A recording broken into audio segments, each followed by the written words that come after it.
Il est 13 h, bonjour et bienvenue dans votre journal. Criminalité transnationale organisée et trafic illicite de drogue, c'est le thème de l'édition 2022 de la Journée internationale de lutte contre l'abus et le trafic illicite des drogues. Une journée célébrée tous les 26 juin par les Nations Unies. Dans quelques 5 minutes, vous entendrez le message du gouvernement lu par Vagondo Diomonté. Dans ce journal, nous irons au Maroc où vient de se tenir la soirée de reconnaissance du mérite des entrepreneurs africains. C'était à Casablanca, une cérémonie qui a vu l'octroi de 50 trophées et dont la moitié de ces prix ont été raflés par la Côte d'Ivoire. Le compte-rendu de notre envoyé spécial Lanciné Bakayoko à suivre dans une trentaine de minutes. Et puis, la force décidée par des chefs d'État d'Afrique de l'Est doit être déployée dans l'Est de la RDC suite aux récents affrontements entre FARDC et M23.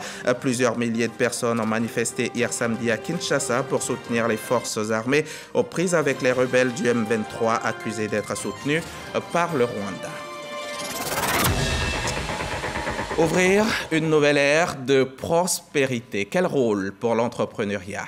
Voilà le thème de la deuxième édition du colloque international sur l'écosystème entrepreneurial en Afrique. Colloque qui a eu lieu ici à Abidjan les 23 et 24 juin dernier. Étaient présents des universitaires, des entrepreneurs, des acteurs de l'écosystème entrepreneurial et l'ensemble des décideurs publics. Ensemble, ils tentent d'apporter des solutions pour soutenir les micros, petites et moyennes entreprises.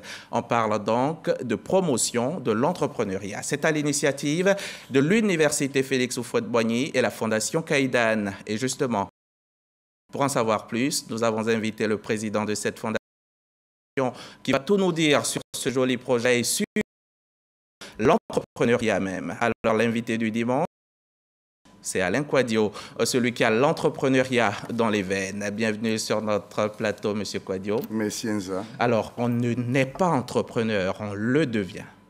On le devient en pratiquant les valeurs de l'entrepreneur. Les valeurs de l'entrepreneur. Oui. Alors, tout à l'heure, dans une demi-heure, vous allez nous donner toutes les recettes. Merci, ça sera avec plaisir. Et vous aussi, chers téléspectateurs, vous avez le temps de prendre vos blocs-notes et vos crayons pour prendre note. Nous avons l'expert qui sera avec nous dans une demi-heure. D'ici là, place au journal. Un journal qu'on ouvre avec la suite des obsèques d'Amadou Soumaoro, l'ancien président de l'Assemblée nationale ivoirienne. Souvenez-vous, est décédé le 7 mai dernier à l'âge de 68 ans. La cérémonie de 40e jour de sa disparition s'est tenue ce dimanche même. Aux côtés de sa famille biologique, on a noté la présence des membres de sa famille politique, de plusieurs personnalités, dont le tout nouveau président de l'Assemblée nationale et aussi de nombreux autres parlementaires. Nos équipes étaient également sur place. Le reportage complet à suivre ce soir dans le 20h avec Marie-Laure Ngora. Et justement, les parlementaires verront bientôt sur leur table l'avant-projet de loi sur les armes et les munitions. Pour mieux comprendre le texte et faciliter son adoption, la COMNAT ALPC, comprendre Commission nationale de lutte contre la prolifération et la circulation illicite des armes légères et de petit calibre, a décidé de donner une formation aux sénateurs. C'était à Yamoussoukro et Kader Sogodogo y a assisté pour nous et nous en parle en détail. Les sénateurs renforcent leurs connaissances sur les questions liées aux armes et aux munitions. Une formation qui s'inscrit dans le cadre de la réalisation de la troisième phase des interventions de l'Union européenne pour la mise en œuvre de l'universalisation du traité sur le commerce des armes. Un avant-projet de loi sera examiné dans ce sens. Afin de faciliter son adoption, la Commission nationale de lutte contre la prolifération et la circulation illicite des armes légères et de petit calibre, comme NAT ALPC, veut élargir le champ de compréhension de la Chambre haute du Parlement sur le sujet. Ce que les sénateurs doivent retenir, c'est la problématique, le problème réel que posent ces armes. De sorte qu'une fois que le test sera devant eux, ils aient toute la formation, toutes les informations et toute la capacité de l'analyser et de prendre une décision qui puisse sauver à la fin les populations qui sont victimes de ces armes. La Côte d'Ivoire bénéficie de l'appui d'Expertise France. Nous poursuivons 3 objectifs. Partager avec vous une information complète sur le traité sur le commerce des armes, avoir une compréhension commune de la Convention de la CEDEAO sur les ALPC et aborder ensemble le contenu et les objectifs de l'avant-projet de loi en cours. 3 jours, c'est la durée de cette formation. Les sénateurs présents sont tous issus de la Commission Sécurité et Défense. Et s'il y a une chose, une substance qui peut tuer autant que les armes, c'est bien la drogue. Chaque 26 juin, l'Assemblée générale des Nations unies célèbre la journée internationale contre l'abus et le trafic des drogues afin de renforcer l'action et la coopération aux échelons national, régional et international dans le but de parvenir à une société affranchie de l'abus des drogues. Cette journée a pour objectif de renforcer la sensibilisation aux grands dangers que sont les trafics et les drogues illicites pour notre société. On va écouter le message du gouvernement. La situation du trafic et de la consommation des drogues en Côte d'Ivoire est de plus en plus alarmante en dépit des efforts soutenus par les structures de lutte. La Côte d'Ivoire est en passe de devenir une forte zone de transit. L'analyse des données sur la drogue révèle que les drogues les plus courantes existant en Côte d'Ivoire sont le cannabis, drogue illicite, la plus répandue et la plus consommée en Côte d'Ivoire. Chaque année, plusieurs tonnes de ce produit sont saisies et des champs découverts sont détruits par nos forces de défense et de sécurité. Les substances psychotropes, généralement présentées sous forme pharmaceutique, viennent en 2e position après le cannabis. L'héroïne et la cocaïne en provenance généralement des pays d'Asie du Sud-Est et d'Amérique latine. L'actualité en Côte d'Ivoire avec les nombreuses saisies de cocaïne opérées par les forces de répression ces dernières années et particulièrement la saisie de plus de 2 tonnes survenues en avril dernier rappelle constamment à tous la menace des réseaux criminels sur la sécurité et la santé des populations. Cette situation appelle de notre part une réponse appropriée, aussi bien au plan national qu'international. Elle doit aussi s'exercer à travers une coopération internationale renforcée et pragmatique. Elle nécessite la mise en place d'une stratégie commune et adaptée tant au plan législatif qu'institutionnel, avec une forte implication de la société civile et des autres partenaires. Au plan national, une nouvelle loi conforme aux exigences internationales a été récemment adoptée par les 2 chambres parlementaires. La Côte d'Ivoire est partie à toutes les conventions internationales de lutte contre l'abus et le trafic illicite des drogues. Malgré toutes ces dispositions, notre pays à lui seul ne saurait freiner ces fléaux qui impactent négativement plusieurs secteurs d'activité. Il est impérieux que dans le cadre d'une coopération régionale et internationale renforcée, nos États procèdent à une mutualisation de leurs forces et actions, à un partage d'informations et de bonnes pratiques visant à lutter contre le trafic illicite des drogues. Ces journées décrétées par les Nations Unies ont pour thème criminalité transnationale organisée et trafic illicite de drogue. En Côte d'Ivoire, la commémoration se déroulera à l'hôtel du district d'Abidjan. Le message du ministre de l'Intérieur et de la Sécurité a été recueilli par Abou Sanogo et Richard Vao. Allons-y dans le Poro. Allons voir le progrès qui s'y opère. À Guembé, sous-préfecture, le barrage hydro-agricole de Solomougou est en réhabilitation. Les travaux avancent bien et ils prennent bientôt fin, 3 ans donc après leur lancement. Des travaux que le Premier ministre Patrick Achi appréciera aussi lors de sa prochaine visite, et cela avant la remise officielle des ouvrages aux populations d'ici la fin de l'année. C'est ce que nous dit Ami Sissoko. Poro, le barrage hydro-agricole de Solomougou dans la sous-préfecture de Guembé à 22 km de Korogo fait peau neuve pour la toute première fois, soit 47 ans après sa construction. Il ne permettait plus d'irriguer convenablement les cultures. 3 ans après le lancement des travaux, le ministre-gouverneur du district des Savanes, Issa Koulibaly, est allé s'enquérir de l'état d'avancement du chantier, conformément à sa mission de suivi de tous les projets et travaux de l'État dans son district. Taux de réalisation, plus de 90%. C'est un barrage qui a été construit dans les années 1974 par le président Félix Houphouët-Boigny Et c'est l'un des plus grands barrages de Côte d'Ivoire. C'est un barrage qui fait une capacité de 14 millions de mètres cubes.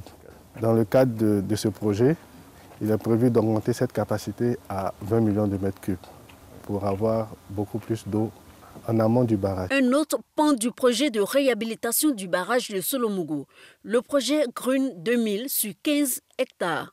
Il comporte la mise en place des centres de services et formation agricole pour la production des légumes sous serre ainsi que la pisciculture intensive. Ici, plus de 20 étangs construits pour une production hebdomadaire de 10 tonnes de tilapia, communément appelé carpe. Un modèle implémenté avec l'Israël. Maintenant, là, c'est où ils seront élevés à taille marchande, taille de marché. On parle de 400 grammes. Donc là, c'est là où seront produits les poissons tilapia de bonne qualité par le projet Grune 2000. La réhabilitation du barrage hydro-agricole de Solomougou s'inscrit dans le cadre du programme Filet agricole durable de Côte d'Ivoire, un programme financé par la France à travers le contrat de désendettement et de développement C2D à plus de 58 milliards de francs CFA, dont plus de 18 milliards pour le projet Solomougou. Il va générer plus de 1000 emplois. Je suis très heureux de voir les ambitions qui sont ici. Je crois qu'on doit dire merci au président de la République qui a pris la relève de son père, le président Félix Houphouët-Boigny, et qui continue son œuvre de bâtisseur, un projet majeur avec tout ce que cela implique comme main-d'œuvre. Dans les jours à venir, le Premier ministre Patrick Achi effectuera une visite du site pour constater l'état d'avancement des travaux avant la remise officielle des ouvrages aux populations bénéficiaires des sous-préfectures de Tioro et Guembé. Dami Sissoko, on y va pour la page Covid, l'actualité coronavirus.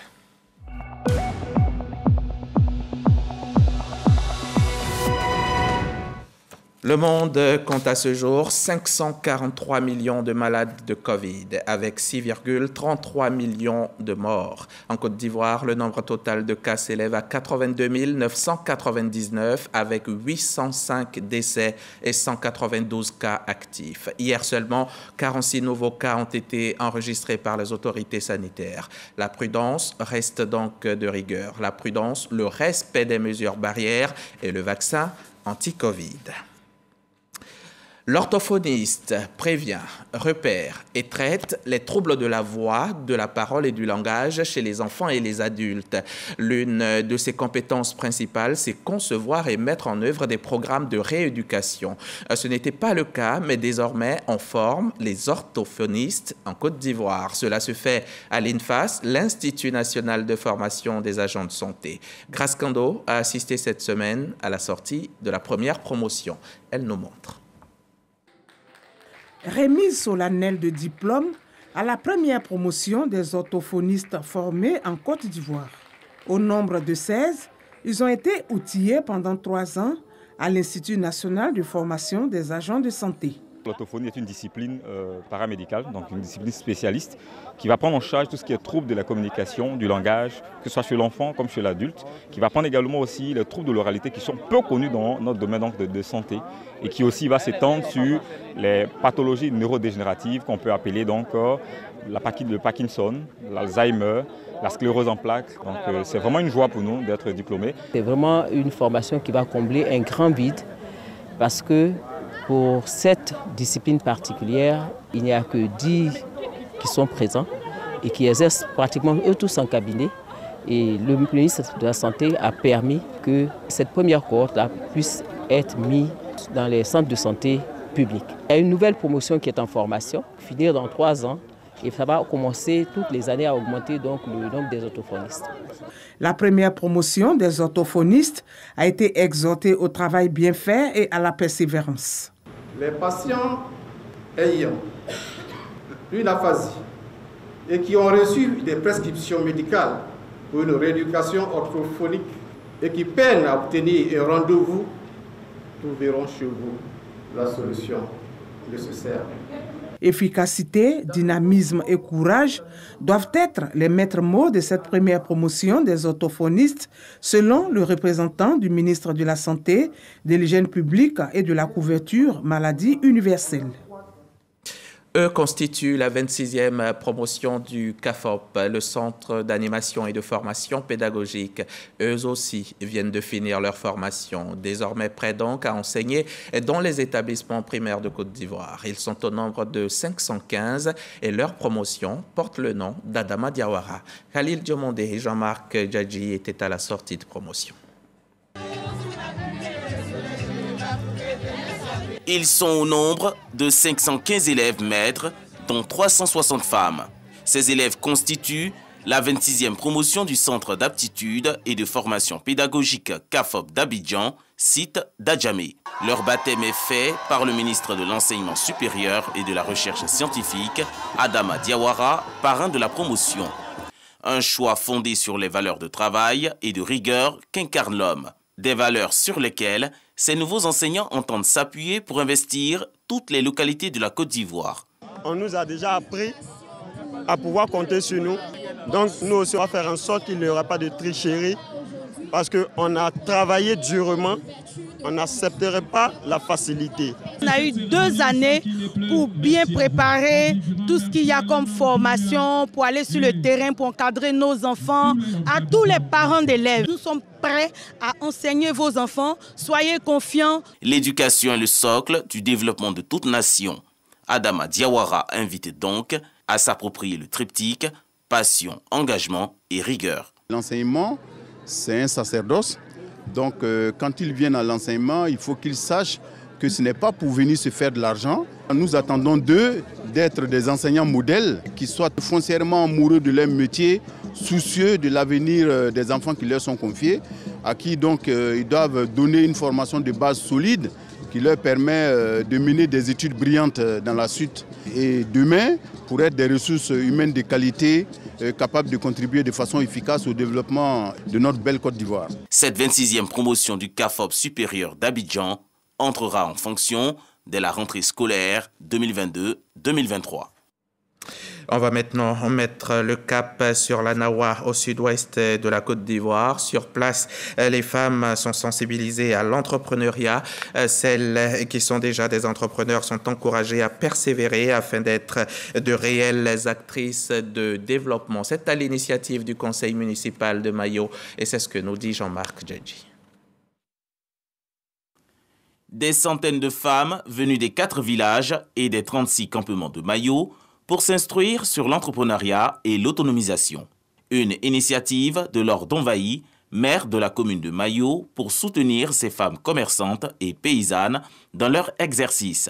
Bénéficiaires de plusieurs dons, des complets de pagne, des machines à coudre et des appareils électroménagers, les femmes de Mayo ont célébré avec allégresse leur donatrice. Moi, je ne porterai pas mon regard sur les cadeaux qu'elles ont reçus. Je porterai plutôt mon regard sur ces femmes-là qui jour et nuit travaillent pour que la région de la Nawa avance, qui jour et nuit travaillent pour que la Côte d'Ivoire aille de l'avant.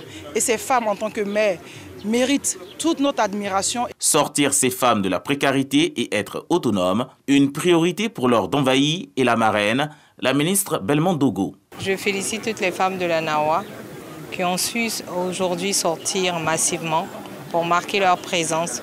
Je leur dis juste merci et de continuer à s'autonomiser et de faire en sorte que le vivre ensemble de la Nawa continue à travers elles. Les femmes de Mayo se sont engagées à contribuer de manière plus efficiente au développement de cette localité issue de la nouvelle boucle du cacao. Et du côté de Yopougon, au nord d'Abidjan, on parle aussi autonomisation des femmes. Et là aussi, la mairie de la commune joue un rôle clé dans cette autonomisation en procédant au financement des projets des femmes. Nos reporters Souleymane Donisongou et Abou Sanogo étaient présents à la première remise de chèques aux femmes de Yopougon. Elles sont au nombre de 30. Membres de la Fédération nationale des associations féminines pour le développement et la démocratie, à recevoir des chèques d'un montant global de 3 millions de francs CFA. Je suis très émue, nous leur disons merci. Je dis merci à tout le monde, monsieur le maire, à son adjoint, à tous ceux qui sont venus. C'est grâce à eux qu'il y a eu consommateur aussi. Je vais aller vendre, je vais faire commerce. Pour une pleine participation de la femme à la vie nationale, La Fédération nationale des associations féminines pour le développement et la démocratie entend poursuivre les efforts en vue de lever toutes les barrières structurelles ou conjoncturelles qui freinent son autonomisation. Quand une femme est autonome, c'est une famille qui est autonome. C'est une nation qui est autonome. Parce que la femme, elle a la gestion de la famille. Donc quand la famille est autonome, elle arrive à gérer la famille et l'éducation des enfants. Le premier adjoint au maire de la commune de Yopougon, Issoufou Koulibaly, a rappelé les avancées notables enregistrées ces dernières années par la municipalité dans le domaine du financement des projets des associations féminines. Il réitère tout son soutien. Aujourd'hui, elles se sont retrouvées pour donner les premiers chèques après avoir analysé les différents projets que les bénéficiaires lui ont présentés. Et les premiers projets admis ont eu les premiers chèques aujourd'hui pour qu'elles puissent commencer réellement leur activité. Le chef de l'État, le président Alassane Ouattara, a toujours prôné la Côte d'Ivoire solidaire. C'est cela la Côte d'Ivoire solidaire que le ministre d'État Kafana met en œuvre ici au niveau de la commune de Yopougon. La Fédération nationale des associations féminines pour le développement et la démocratie en Côte d'Ivoire existe depuis mai 2021 et compte en son sein 200 associations féminines. On en vient maintenant à cette signature de partenariat entre le ministère de la Solidarité et de la lutte contre la pauvreté et les jeunes de Côte d'Ivoire. L'Observatoire de la solidarité et de la cohésion sociale, OSCS, et le Conseil national des jeunes de Côte d'Ivoire, CNJCI, s'unissent pour une Côte d'Ivoire paisible et solidaire, aspirant à un développement sur tous les plans. La jeunesse ivoirienne est mise en avant dans cette initiative.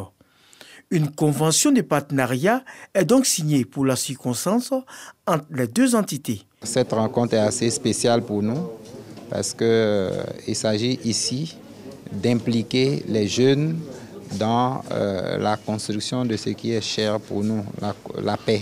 La consolidation de la paix, le renforcement de la cohésion sociale. Ce cadre donc, que nous venons de fixer et que nous venons d'accorder permettra au Conseil national des jeunes de Côte d'Ivoire de renforcer les capacités de ces délégués départementaux et délégués régionaux qui sont les porte-voix de la jeunesse dans les différents départements et régions. Constant Kofi, représentant le ministre de la Jeunesse, de l'insertion professionnelle et du service civique, Mamadou Touré ne cache pas sa satisfaction quant à la signature de ce partenariat.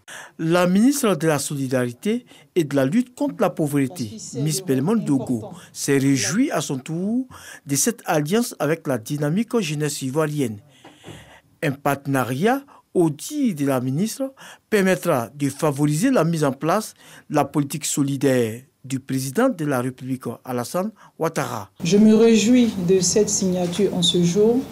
La jeunesse n'est pas le problème, la jeunesse est la solution. Donc impliquer cette jeunesse-là dans la quête de solidarité, dans la quête de cohésion, je pense que c'est le moment idéal. Quand nous savons que nous sommes à l'orée de 2023 pour des élections à venir, 2025 approche à grands pas, il était bon que cette jeunesse-là s'implique. Et s'implique, mais de manière active, dans la quête de cohésion sociale, dans la quête de paix.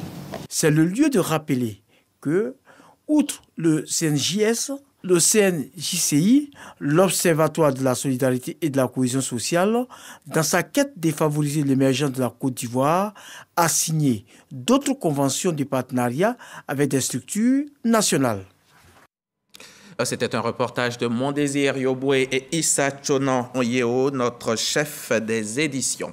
C'est reparti pour le concours Miss Côte d'Ivoire. Parmi les grandes finalistes de cette édition 2022, une succédera à la belle des belles, Olivia Yassé, qui est par ailleurs la 3e plus belle femme du monde. Le concours est organisé depuis de nombreuses années par le COMICI, le comité Miss Côte d'Ivoire, qui est aidé dans sa tâche par de nombreux partenaires. Et justement, l'un d'entre ces partenaires vient de tenir son engagement, celui d'offrir une maison de 5 pièces au comité. Eric Gorebi.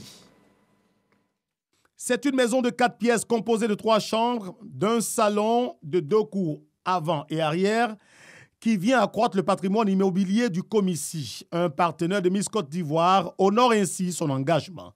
Sabine Dié, PDG de ces structures partenaires du comité Miss Côte d'Ivoire, a procédé à la visite des locaux avant la remise des clés aux représentants du Comici. Le Comici œuvre pour la promotion de la culture en Côte d'Ivoire et la société a jugé bon de nous soutenir en nous offrant ce centre qui servira de centre d'œuvres culturelles, puisque je pense que c'est ici que nous allons organiser beaucoup de choses, peut-être des formations internes aux Miss, enfin beaucoup de choses, tout ce qui est directement lié à l'organisation de Miss Côte d'Ivoire. Donc c'est vraiment nécessaire parce que effectivement on a besoin d'infrastructures pour pérenniser l'œuvre culturelle qu'on mène. Située à Grand Bassam, cette maison culturelle sera un cadre de formation pour les jeunes dans le domaine de l'organisation des prochaines éditions de Miss Côte d'Ivoire. Gabriel Tiako, un nom évocateur. C'est un athlète ivoirien, spécialiste du 400 mètres. Gabriel Tiako, c'est surtout le premier médaillé olympique pour la Côte d'Ivoire, mais qui nous a quittés très tôt, en 1992. 30 ans donc après son décès, un grand hommage lui a été rendu à Toumoudi, sur la terre de ses ancêtres. À cette occasion, la place Gabriel Tiako de la ville a été entièrement réhabilitée. Le témoignage de Léon Brokwame, RTI Boaké. L'athlète sur ces images s'appelle Gabriel Tiako, premier noir africain médaillé des Jeux Olympiques. Son sacre argenté, Gabi comme l'appelaient ses fans, le réalise en 1984 aux Jeux Olympiques d'Atlanta aux États-Unis et révèle ainsi la Côte d'Ivoire et partant l'Afrique noire athlétique. En 1992, le natif de Toumoudi, jusque-là établi en France, décède d'une tumeur du cerveau. Cette première visitation de l'athlète et ses prouesses 30 ans après la disparition de Gabriel Tiako grâce à l'ONG KS Maison. Pour rappeler à la mémoire des Ivoiriens le fait qu'ils soient héros, oubliés, ce serait mieux qu'ici il se passe quelque chose sur son espace pour qu'on puisse se souvenir de lui. Immortaliser Gabriel Tiako pour cultiver chez les populations et les jeunes générations en particulier le goût de l'effort et du travail bien fait, ainsi que le patriotisme. La place à lui dédiée sera transformée en un espace omnisport et mise au standard de l'illustre disparu. Pourront s'y effectuer des recueillements ou se tenir des rendez-vous sportifs. L'ONG KS Maison a le soutien des autorités de Toumoudi et la famille de feu Gabriel Tiako. En 1976, lors des Jeux Olympiques de Montréal, les enfants m'ont demandé, mais Zégui, où sont les Ivoiriens? Je dis, mais il n'y a pas d'Ivoiriens. Je dis, nous, on va s'entraîner pour que les prochains Jeux Olympiques, nous représentons la Côte d'Ivoire. Et c'est ce qui a été fait. Gabi avait été sollicité par la France pour être français. Il a refusé. Aussi visité à cette date anniversaire de son décès, les honneurs de la nation et du continent au premier médaillé noir africain des Jeux Olympiques, de l'accueil de Gabriel Tiako à l'aéroport Félix Houphouët-Boigny, à sa réception par feu les présidents Félix Houphouët-Boigny et Mobutu Sese Seko de l'ex-Zaïre. Et Gabriel Tiako, je le rappelle, a plusieurs fois battu le record d'Afrique du 400 mètres, également le record d'Afrique du 300 mètres en 1986. Il a été champion d'Afrique du 400 mètres en 84 et en 89 et champion des premiers Jeux de la francophonie à Casablanca au Maroc en 1989. Je vais m'arrêter là, sinon on ne terminera pas le journal tant son palmarès est impressionnant et on peut être fier de la relève aujourd'hui qui est assurée par les Marie-Josée Talou, Muriel Aouré, Ben Youssef Meïté et bien d'autres. On va maintenant parler religion et on part au Burkina Faso où la communauté musulmane a un tout nouveau président. C'est El Hadj Moussa Kouanda et il vient d'être investi en présence du Premier ministre burkinabé et de nombreux guides religieux de la CEDEAO dont le cheikh Haïma Ousmane Diakité, le président du COSIM. Le récit de Jean-Marc Djadji. Un grand moment, ce samedi 18 juin au Palais des Sports de Ouaga 2000. La cérémonie d'investiture du président de la communauté musulmane du Burkina Faso a connu la participation de plusieurs personnalités, dont le Premier ministre Albert Ouedraogo. El Hadj Moussa Kouanda a reçu le bâton de pèlerin et le Coran, symbole d'intronisation des mains du chargé des affaires islamiques, Cheikh Mahamoudou Bandé. Le nouveau guide mise sur le rassemblement pour réussir sa mission. D'abord, renforcer les liens de fraternité membres de la communauté musulmane de Burkina Faso. Ensuite, entre l'association musulmane de Burkina Faso et lui des relations de confiance avec les frères et sœurs musulmanes, frères et amis de Burkina Faso dans la sous-région. Et enfin, se penser sur la situation de l'islam face aux défis sécuritaires au Burkina Faso. Le président du Conseil supérieur des imams, des mosquées et des affaires islamiques, COSIM de Côte d'Ivoire, était coparrain de la cérémonie d'investiture. Cheikh Aïma Ousmane Diakité s'inscrit dans ce ton de la nécessité d'unité et de préservation de la paix. Je souhaite autant que je l'espère que cette aimable invitation adressée à nos pays soit le point de départ d'une concertation régulière et fréquente entre les plus hauts responsables de nos communautés, entre nos musulmans et entre nos dirigeants religieux. Des communications ont été prononcées par le cheikh Aïma Ousmane Diakité de la Côte d'Ivoire, le Serigne Mbaké du Sénégal, Mamoun Diko du Mali et du professeur et islamologue Issa Sissi. Ils ont souligné l'intérêt de poursuivre les initiatives pour le vivre ensemble et la cohésion sociale, surtout dans ce contexte lié à la menace sécuritaire. Et à quelques 3000 km de là, en RDC, la force décidée par des chefs d'État d'Afrique de l'Est doit être déployée dans l'Est du pays suite aux récents affrontements entre FARDC et M23. Plusieurs milliers de personnes ont manifesté samedi à Kinshasa pour soutenir les forces armées aux prises avec les rebelles du M23 accusés d'être soutenus par le Rwanda. La marche a été organisée par les mouvements citoyens congolais qui sont opposés au déploiement imminent d'une force régionale. Le rassemblement est aussi l'occasion de réaffirmer leur soutien à l'armée congolaise. À présent, direction le Maroc où vient de se tenir la soirée de reconnaissance du mérite des entrepreneurs africains. C'était à Casablanca, une cérémonie qui a vu l'octroi de 50 trophées et tenez-vous bien, la moitié de ces prix ont été raflés par la Côte d'Ivoire. Compte rendu, Lanciné Bakayoko, notre envoyé spécial sur place. À ce gala des leaders sur les rives de la Méditerranée marocaine à Casablanca, ils sont une cinquantaine de chefs d'entreprise africains à avoir reçu des trophées. Des trophées pour magnifier leur détermination à faire rayonner l'entrepreneuriat du continent. Adama Soumaoro du pôle BTP du groupe Snedai fait partie des grands vainqueurs. J'avoue que je suis très heureux et ça me met dans une position, j'allais dire, de pression parce que je suis maintenant dans la dynamique de vouloir mieux faire. Si le travail qu'on a déjà réalisé est reconnu sur le plan international, il nous appartient maintenant de rester dans la même dynamique pour faire mieux et rester meilleur dans ce que nous faisons. Avec Adama Soumaoro, 24 autres Ivoiriens se sont hissés sur le toit de l'Afrique à cette cérémonie de distinction. Ils sont issus de domaines variés. C'est une grande première et c'est ce qui fait l'originalité. Et cette année, c'est d'inviter les chefs et de montrer que la chefferie joue un rôle socio-économique.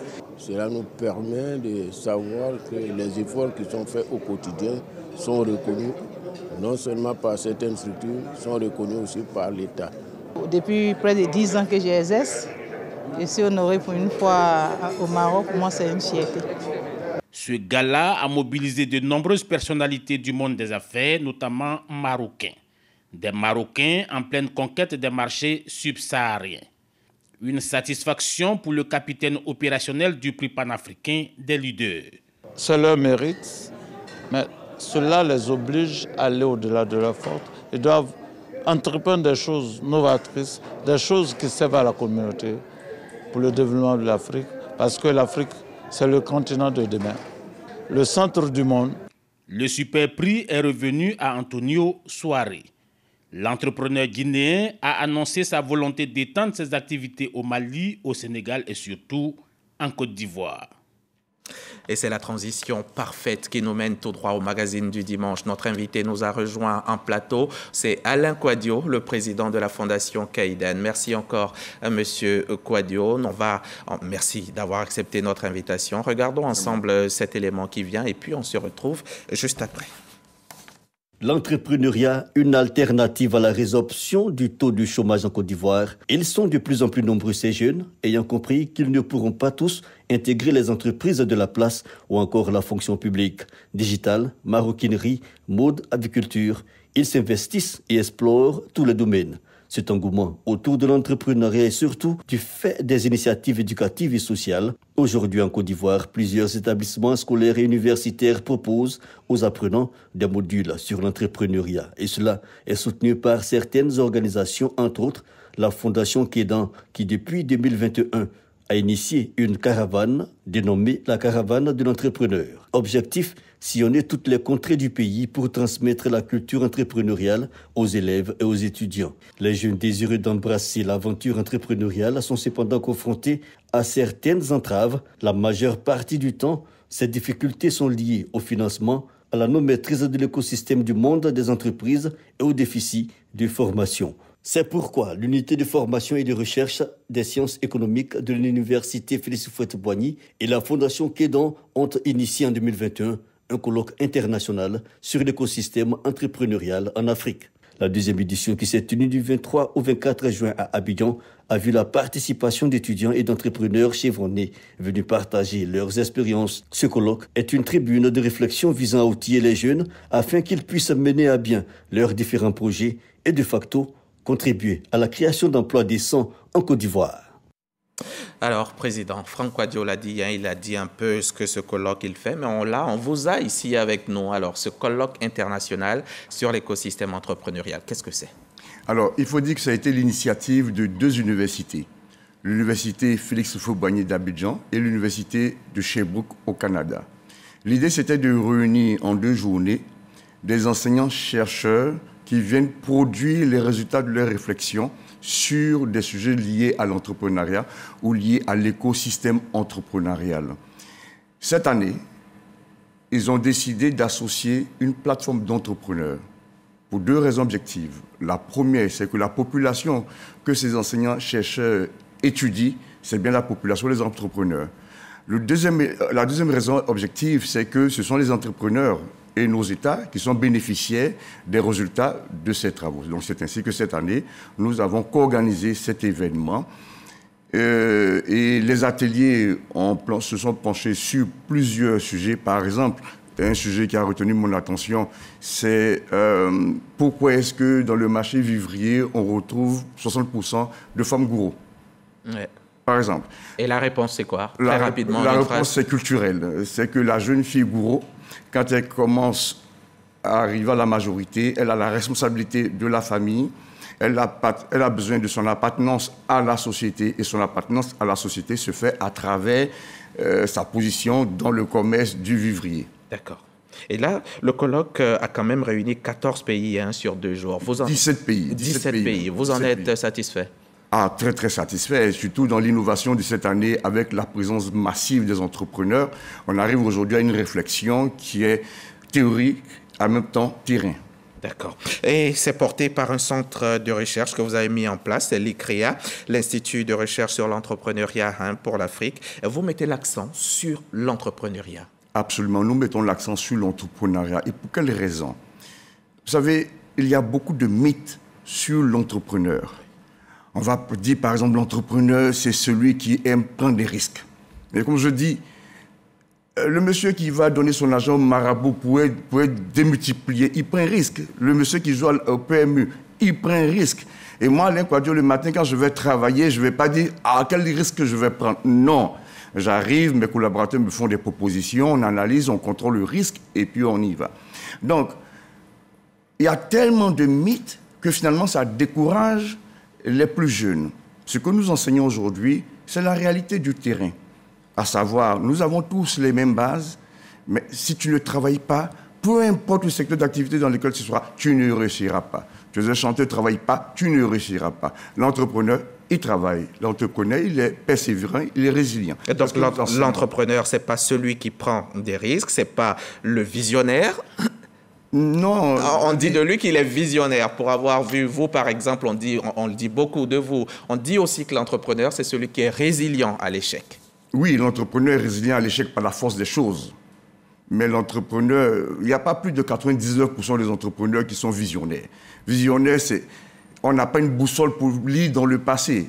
Par contre, aujourd'hui, nous avons des instruments, comme par exemple des études prospectives, qui nous permettent de comprendre un peu ce qui va se passer demain, d'anticiper. Et ces formations, justement, donnent les outils à tout le monde de pouvoir anticiper, d'essayer de lire dans le futur, essayer de lire dans le futur, de contrôler son risque, d'être résilient. C'est ça, ces formations, à quoi ces formations-là servent. Mais venir dire que je suis visionnaire, c'est faux. D'accord. Ce n'est pas mon cas. Il faut peut-être de l'audace, de la persévérance. Absolument. Comme dans tout corps de métier. Comme dans tout corps de métier. Et la fondation que vous dirigez, qui s'appelle Fondation Keidan, ses missions, ce sont lesquelles? C'est faire la promotion de l'entrepreneuriat, à savoir donner l'envie aux Ivoiriens d'entreprendre en affaires. D'entreprendre. Et puis, il faut dire qu'elle compte plusieurs entrepreneurs ivoiriens, hein, et non des moindres. Il me vient comme ça à l'esprit des noms comme Gilles-Alexandre Ndiaye, Stan Zézé, Jean-Luc Conan, Stéphane Afro, Ismaël Boga, et puis Didier Drogba. Nouvel entrepreneur. D'accord, nouvel entrepreneur. On va revenir à l'ECREA, hein, votre centre de recherche de la Fondation, dont les activités sont la recherche, la production de supports de diffusion des travaux, des rencontres d'échanges aussi, et la formation. Mais la recherche, ça se finance. Vous avez décidé de financer certains étudiants, Absolument. des étudiants en master, en doctorat. Absolument. L'idée donc, c'est de financer les étudiants qui sont au doctorat et en master et qui auront choisi comme sujet de réflexion, un sujet lié à l'entrepreneuriat. Pour les étudiants, donc, à côté de cela, on les héberge dans nos locaux. Ils auront accès à toutes les grandes bases de données du monde. Et s'il est nécessaire pour leurs travaux de se déplacer, ces déplacements seront pris en charge. Des voyages à l'extérieur.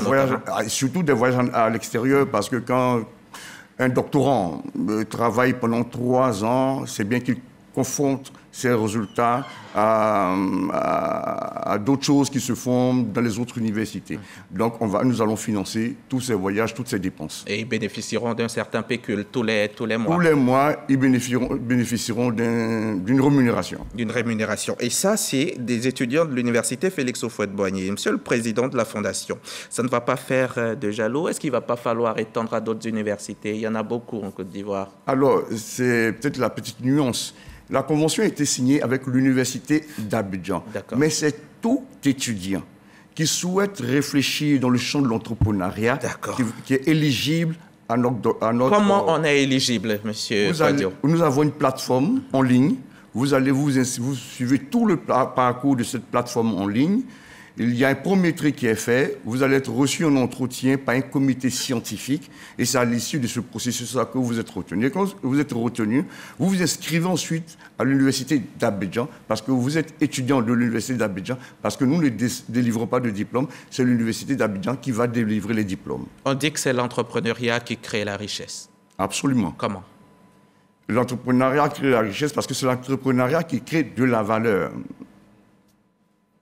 Quand on enseigne l'entrepreneuriat à des hommes et à des femmes, est-ce que ça les motive forcément à entreprendre? Ah oui, c'est l'angle d'attaque de l'entrepreneuriat qui est important. Et la façon de porter cet enseignement. Tout à fait. Il y a une étude aujourd'hui dans notre document qui a révélé une chose. Les femmes analphabètes, lorsqu'on leur prodigue la formation sur l'entrepreneuriat, ce qui les interpelle, c'est le modèle qu'on leur présente. Les modèles des personnes qui n'ont pas forcément fait de grandes études, mais qui ont réussi dans l'entrepreneuriat. Ça les interpelle. Et on réalise aussi que à travers ces formations, ça leur donne l'envie d'entreprendre. Ces formations qui vont être axées sur la confiance en soi. La femme qui n'est pas là à l'école n'a pas confiance en elle. Elle a l'impression que parce qu'elle n'est pas là à l'école, elle ne sait pas, elle ne pourra pas crier. Elle doute de ses compétences, elle doute d'elle-même. Et ces formations-là permettent de redonner confiance en ces personnes.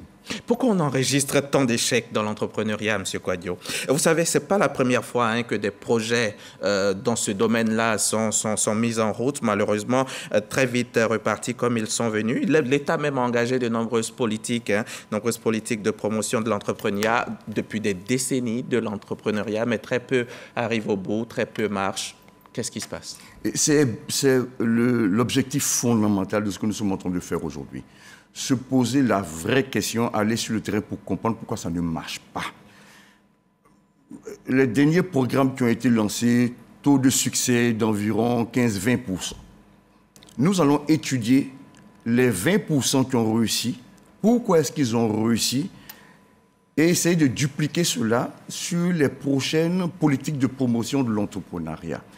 Mais tant aussi longtemps que nous allons rester à soupçonner les raisons pour lesquelles ça n'a pas fonctionné, on ne trouvera pas les vraies... Il faut de vraies études. Il faut de vraies études. Parce qu'aujourd'hui, on dit, ah, c'est parce que les jeunes ne sont pas sérieux. Qu'est-ce qui prouve qu'ils ne sont pas sérieux, par exemple? D'accord. Est-ce qu'il ne faut pas... on parle aussi de... Tout le monde peut entreprendre déjà. Tout le monde sans exception. D'accord. Il y a des politiques qui sont prônées en ce moment et on parle de la création de champions nationaux. Est-ce une solution, selon vous? Une chose est sûre, tout le monde s'accorde à dire que c'est une solution. Et aussi, les réflexions que nous allons mener vont aller dans ce sens. Est-ce que créer des champions nationaux, c'est forcément un levier de croissance inclusif? Voilà. D'accord. Les banques ne sont pas un problème dans cette histoire d'entrepreneurs qui échoueraient? Aujourd'hui, non. Les banques qui refusent de financer parce qu'elles doutent de l'efficacité d'un ou d'un autre entrepreneur. Oui, les banques ont des ressources limitées et elles vont aller vers le projet qu'elles pensent être le plus porteur. Donc on ne peut pas leur en vouloir à chaque fois quand quelqu'un ne réussit pas en affaires. Il y a d'autres raisons. Il faut dire que vous êtes un entrepreneur chevronné, vous êtes au sommet, vous avez étudié au Canada, à Montreuil, vous avez même fait Harvard, mais là vous êtes inscrit en doctorat en économie à l'université, vous soutenez une thèse. Oui. Quelqu'un dirait, vous cherchez quoi encore? C'est ma passion pour l'entrepreneuriat. C'est la seule raison. Et votre sujet de thèse, c'est émergence des champs nouveaux, levier d'une croissance inclusive. Absolument. La question, c'est de dire, tout le monde s'accorde à dire, il faut des champions nationaux. Est-ce qu'il faut forcément des champions nationaux pour que la richesse qui est créée ruisselle sur les autres couches? Les couches les plus défavorisées. Les couches les plus défavorisées. Premier constat. Quand on parle du Nigeria qui a fait de grands champions nationaux, on a 95 à 98 millions de pauvres. Quand on prend l'Afrique du Sud qui a construit des champions nationaux, tous les Noirs sont encore dans les townships, dans les ghettos. Donc, tout de suite, en faisant ce genre de constat, on ne peut pas aller dans l'affirmatif. Mais je pense qu'il faut des champions nationaux. Et comment il faut créer ces champions nationaux? Comment faire en sorte que ces champions nationaux, quand ils créent de la richesse, ça ruisselle sur les couches les plus défavorisées. C'est le but de ma thèse de doctorat. Nous sommes heureux de vous avoir avec nous. C'est passionnant de discuter avec un entrepreneur comme vous. Un seul mot, nous avons terminé parce que le temps qui nous a imparti est arrivé à son terme. Mais Monsieur Kouadio, un seul mot pour entreprendre. Qu'est-ce que vous direz à ceux qui nous regardent? Essayez.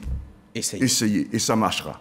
Stan Zézé lui dit que l'ennemi de l'entrepreneur, c'est le doute. Il ne faut pas douter. Il ne faut pas douter, il faut se lancer. Et Gilles Alexandre Ndia lui dit qu'il faut être conquérant. Il faut aller chercher parce que personne ne vous le donnera. Jamais. Et d'accord. Et suivre vos conseils à tous les trois, c'est faire preuve, c'est vouloir réussir. Absolument. Merci d'être venu. C'est moi. Merci, Monsieur Kouadio. Alain Kouadio, président de la Fondation Keidan, fondation qui, à travers son centre de recherche, organise le colloque international sur l'écosystème entrepreneurial en Afrique, une plateforme où les chercheurs et les entrepreneurs se retrouvent pour affiner la politique de promotion de l'entrepreneuriat en Côte d'Ivoire. Il faut dire que vous êtes continuellement, en tout cas sans répit, dans la promotion de la culture de l'entrepreneuriat. Vous vivez entrepreneuriat, vous respirez entrepreneuriat. C'est votre quotidien et vous rêvez de l'inculquer à tout le monde. Merci beaucoup d'avoir pu venir ici et bon retour chez vous. Nos téléspectateurs ont pris bonne note et assurément beaucoup vont tenter de marcher dans vos pas. Merci à vous aussi, chers téléspectateurs. On espère que vous avez pris plaisir à nous suivre. Nous, en tout cas, on a été très heureux, comme chaque dimanche, de vous présenter cette émission. Je reviens mercredi. Tâchez d'être là en bonne santé.